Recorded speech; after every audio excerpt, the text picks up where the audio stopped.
Hello, this is Quantum Man speaking. It is June 5th and it is 2:23 in the afternoon.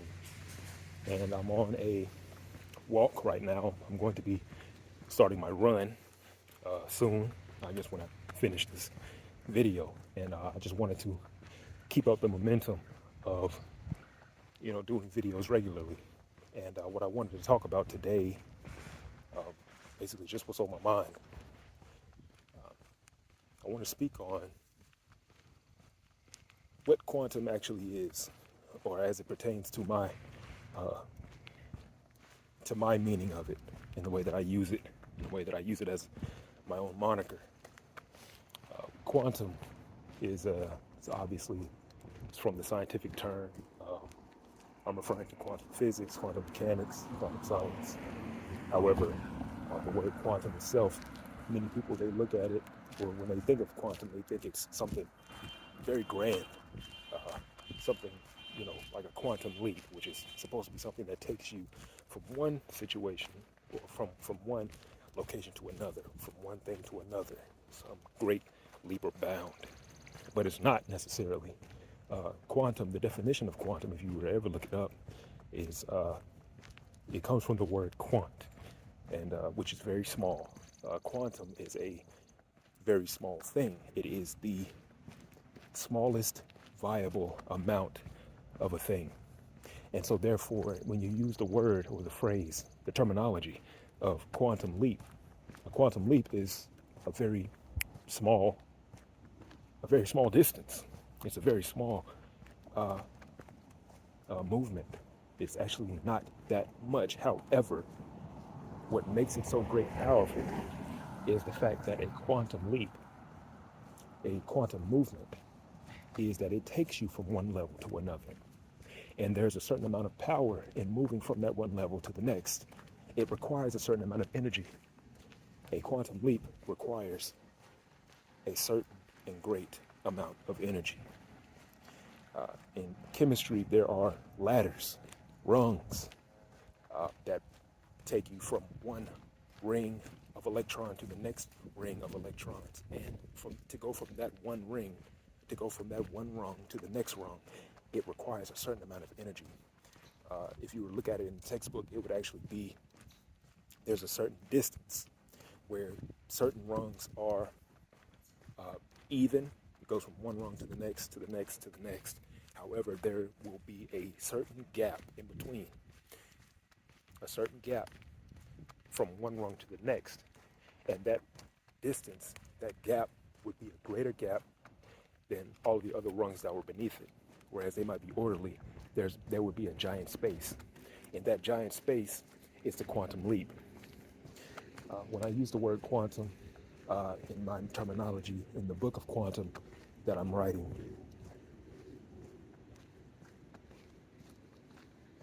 it means a lot in that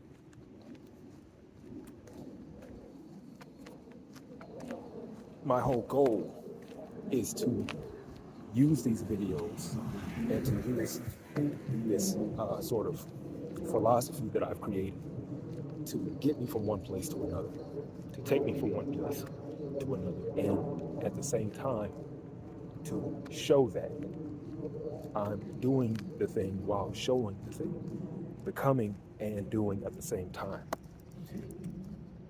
That in itself is quantum mechanical, and that is sort of like Schrodinger's cat. And when you put the cat in the box, Schrodinger's cat, uh, the cat is in the box. Is the cat alive or is it not? And there's no way to say whether it is or it isn't until you open that box. As a matter of fact, the whole point of Schrodinger's cat is to say that the cat both is and is not alive up until the moment that you open that box. And so this is sort of what I'm trying to practice, or what I am practicing, by making these videos and expressing my my my learning for what I've experienced. And so as I go about, the reason why I like to walk or run or exercise or perform some physical exertion before I do any of my videos is because there is a certain, you have to rev it up. I have to rev myself up. I have to get the blood flowing. I have to get the heart pumping. I have to take my mind off of the present moment. And in that, through the exercise, through the physical exertion, um, by taking my mind off of a thing, it allows me, it allows my subconscious, so to speak, to work things out in the background while I'm doing something else. And so that is a principle in the Book of Quantum, a principle that I'm practicing in one fashion. There are multiple ways in order to practice it. However, this particular fashion is the being a superconductor. And what is a superconductor? A superconductor is in more chemistry terms, it is the thinnest edge that an electron can travel upon a surface, uh, upon an electrical or conductive surface, copper, silver, or any, a crystal, quartz, any object that electrons are able to travel along and produce energy with. It is the thinnest edge that an electron can travel. And a superconductors, they produce great amounts of energy. And so when an electron is traveling along that thinnest edge of a substance, of a conductive material, it produces a great amount of energy. Those conductive materials are usually super cold. And the reason why they are super cold is because in electronics, in machinery, but really in electronics and anything that is to produce energy. Think about a supercomputer. Supercomputers are always in cold environments. They keep them in a deep freeze. So because the energy that they produce and the amount of energy that they require to do what they need to do, it takes a great amount of energy. And energy is heat. And the more heat you have within the system, the more friction there is, the more entropy there becomes, meaning that it will actually, over time, it will degrade and become worse and worse. So a superconductor, an electron traveling along a superconductor in a super cold environment, it is able to move very fast, very powerfully. And the thinnest edge of the surface, the way I look at it, the way I describe it within the Book of Quantum, it is a very narrow channel. And those narrow channels, those niche areas, are areas in which the electron can thrive. It can move the fastest and it can gain the best, the most energy. And so as I work out, when I work out, as I'm moving, I'm sort of practicing that in physical form within the human body. And so as I run, as I move along, I'm using my body, I'm expelling heat. I'm building heat because I'm working out, but I'm also expelling because I'm also working out. And so with that energy output, I'm able to think a little bit better. Exercise is good for you in that way. If you exercise vigorously, exercise vigorously, you will be, once you stop and you get your rest up, you may find yourself able to think better. Your mind is a little bit clearer because that excess energy has been dissipated. So you can sit and think, ponder, or do other things. You can work and focus. And so that is what I mean by the superconductor. And also, as I got into super cold, to be super cold is to, when an object is super cold, in chemistry and quantum mechanics, when an atom is super cold, the atoms within that structure are they're slowed down. They're slowed down to the point where they vibrate less. And with less vibration, as I said, there's less energy. And that less energy allows it to maintain its structure. It allows it to become rigid. Super cold, it's frozen. And it being frozen, when an object travels along it, when the electron travels along it, the electron is not interfered with as much as it would be if the object were room temperature or hot. You know, that's one of the main things the engineers struggle with, is how much heat a system can withhold before it begins to break down, or it goes into, it begins to lose its desired efficiency.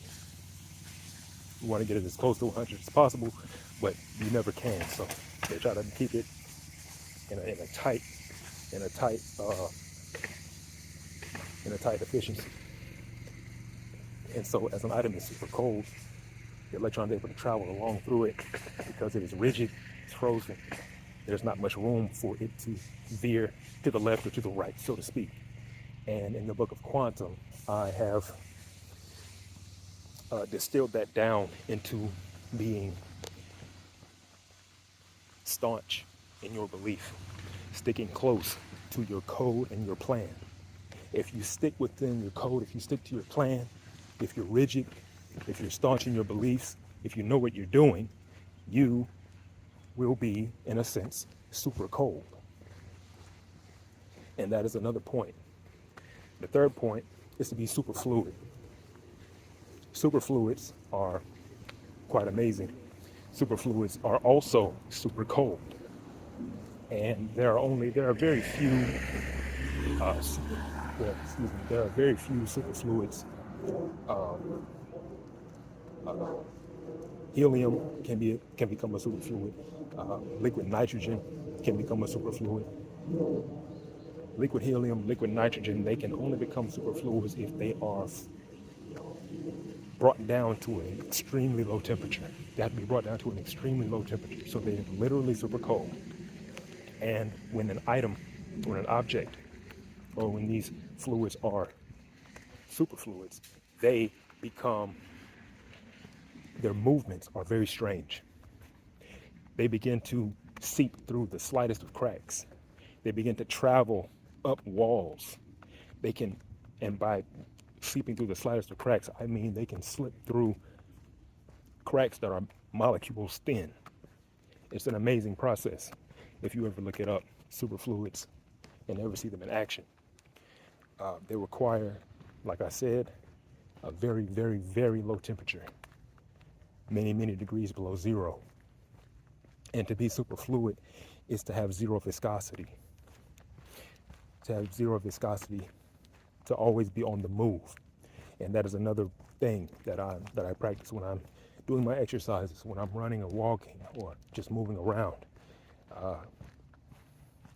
Kind of takes your mind off things, and it allows your mind to roam freely. It allows your mind to be, in a way, super fluid.